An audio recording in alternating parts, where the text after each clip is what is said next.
We are going back to the moon. But this time we aren't just planting a flag and taking some photos. We are going there to stay. The plan is already in motion. A collaboration between NASA and dozens of commercial partners to do something humanity has never attempted. Because here is the truth. Landing on the moon is actually the easy part. We've done that. The hard part? Building a city on an alien world. We need to construct a permanent base in one of the most hostile environments in the solar system. No one is exactly sure how it will work, but the solutions we have are nothing short of science fiction coming to life. Location. The dark side of design first. Forget everything you know about the Apollo missions. In the 60s, we landed near the equator. Flat, sunny, and safe. This time, we are aiming for the lunar South Pole. It is a chaotic landscape of impact craters and ancient volcanoes. But the real prize is in the shadows.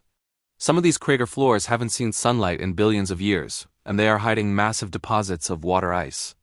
This is where the Artemis program will land. But living there means surviving weeks of total darkness and rough terrain.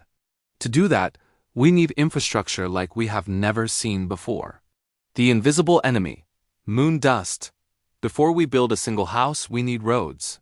And the reason might surprise you. It's the dust. Lunar dust isn't like sand on a beach. It is a layer of ultrafine, razor-sharp shards that act like broken glass. During Apollo, it shredded spacesuits and scratched through helmets. It is also electrically charged and incredibly clingy. If we want a functioning city with rockets taking off and rovers driving around, we have to suppress the dust. The quick fix is something the military calls rhino snot, a spray-on polymer used to harden dirt roads in war zones. But shipping glue to the moon isn't sustainable. The real solution? We are going to melt the moon. The European Space Agency is testing a method using giant lasers or massive magnifying lenses to scorch the lunar dust until it fuses into solid glass. We aren't just paving roads. We are turning the ground itself into a launch pad. It is slow work, but it creates a glass highway that can withstand the alien elements. The Commute, RVs on the moon. Once we have roads, we need a ride. Enter the Lunar Cruiser. Developed by Toyota and the Japanese space program, this is essentially a pressurized RV for the moon. Astronauts won't need to suit up just to drive to work. You walk from your habitat into the rover and drive for 30 days at a time without ever touching the outside world. It is the ultimate road trip vehicle, powered by hydrogen fuel cells. The habitat, living in an inflatable tower, so where do you sleep? NASA has already designed the first lunar home, called the Foundation. It is a 3-story structure that combines a rigid metal frame with an inflatable outer shell. The ground floor is for work. Airlocks, EV suits, and geology labs. The second floor is for living, hygiene, exercise, and biology labs.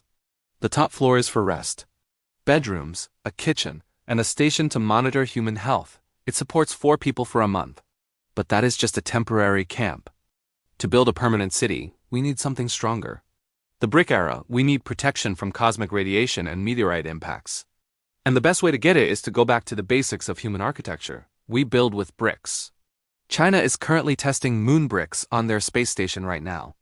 The plan is to use robots to bake lunar soil into solid blocks. We can build a metal or inflatable habitat, and then encase it in a shell of these moon bricks. It creates a fortress against the temperature swings and radiation. There is even a wilder concept funded by NASA called gas blowing. Imagine glass blowing, but on a massive scale. You melt the moon dust into a molten goo and then inflate it into a giant glass sphere. In the low gravity, these structures could be enormous. The power problem. Why solar isn't enough, none of this works without energy. And on the moon, the sun is tricky. Because of the moon's slow rotation, you get 2 weeks of sunlight followed by 2 weeks of freezing darkness. Solar panels are great for the day, but they are useless for the long lunar night. And remember, we are landing at the South Pole, where shadows can last forever. The answer is nuclear. We aren't talking about massive cooling towers. We are talking about microreactors. Rolls-Royce, the same company that makes luxury cars, has been building nuclear reactors for submarines for 60 years. They are now designing a microreactor for the moon. It's small, about the size of a car, but it can churn out enough power to run a small factory or a neighborhood. You drop a few of these into a permanently shadowed crater, and you have the heartbeat of a city that never sleeps. The gateway, this is the plan. Roads made of glass, homes made of moon brick. and power from a nuclear heart. If we can pull this off, if we can figure out how to thrive on the moon rather than just visit, then we have unlocked the solar system.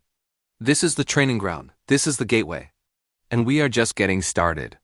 If you enjoyed this, please like and subscribe. Be sure to follow us for more exciting videos on space and technology.